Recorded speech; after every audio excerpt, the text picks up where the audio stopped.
today? Busy day.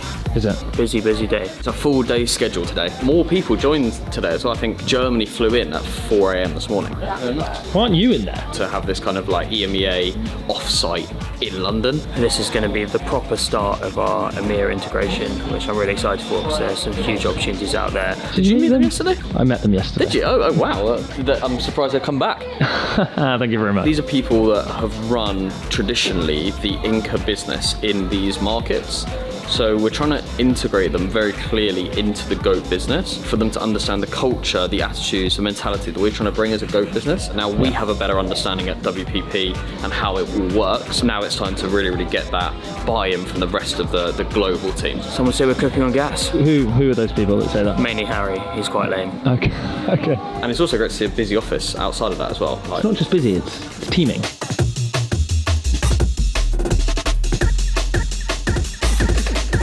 The question I ask the brands isn't, so what do you want to do in influencer marketing? It's what are your problems? What are your business problems? And how do we solve them? Our paid media's underperforming compared to where it was in H1. Okay, great, let's go and sell some influencer paid media.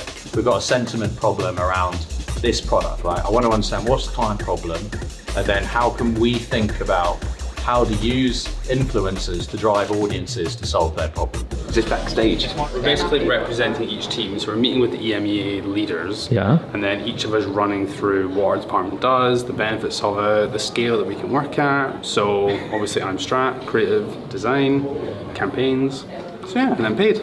Can you give me the 5-second gist? Yeah. We're really good at it, and it's more efficient at times than brand paid social, and it's great when you do it in collaboration with your brand paid social. Okay. You'll hear Aaron talk a lot about Goat doesn't have generalists. Everybody's a specialist, and the way that a campaign works is to get the very best work across the business. We have a group of specialists that do really clear work for our clients at every single stage of a campaign from start to finish. I'm in the boardroom. We're going through, different heads of department are going through our ways of working. Great. And again, I'm having a bit of an epiphany. I am actually a bit like, what am I doing? Yeah, finally, after all this time, you're realising you don't understand what we do. Even though I've told you this multiple times. No, I know what we do. It's how we deliver it, which is impressive. The process that we have for campaign delivery is super efficient. By That's design. more of a statement. Right, okay. How have we got to this point? If we rewind 6 months ago, we had two very different ways of working. A way that was traditionally done through the Inca business and a way that was done with the Goat business. Figuring out what that process is, what should that one best way of working be. We have that. It's just embedding that in across the business and across all markets. And how many markets are we, Matt? 34.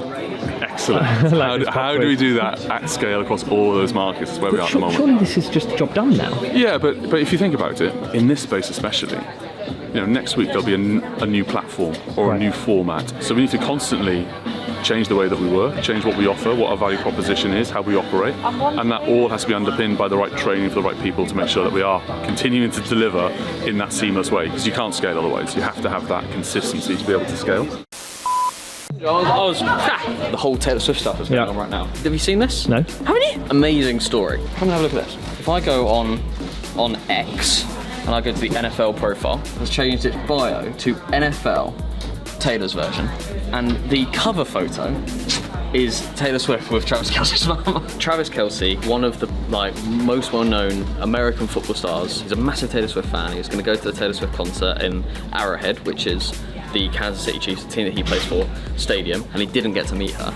And then he just went on this massive PR spin on his podcast, which is one of the biggest sports podcasts in the world, on all of the after show interviews, talking about the fact that he really wants to date Taylor Swift. Then she turned up and go and watch him play at Arrowhead next to his mum. He caught a touchdown. It's just fantastic.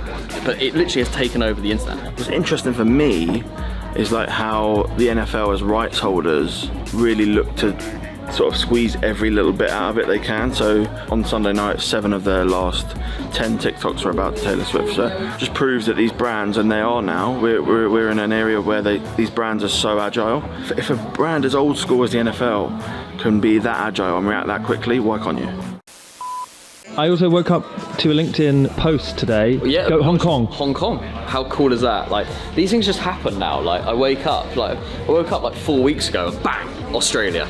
wow, we've got an office in South Africa popped up, and then last night we launched the Goat brand in Hong Kong. So it's all a bit weird and kind of out-of-body experience. The news hit LinkedIn this morning that we've opened a Hong Kong office. Oh, there you go. More markets to come soon as well. There's a few other markets we're having direct conversations in at the moment. Canada's one of those, Brazil, Portugal and Ireland.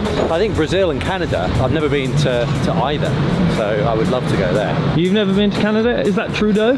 I may have been, I think I may have been when I was young. Didn't get my joke.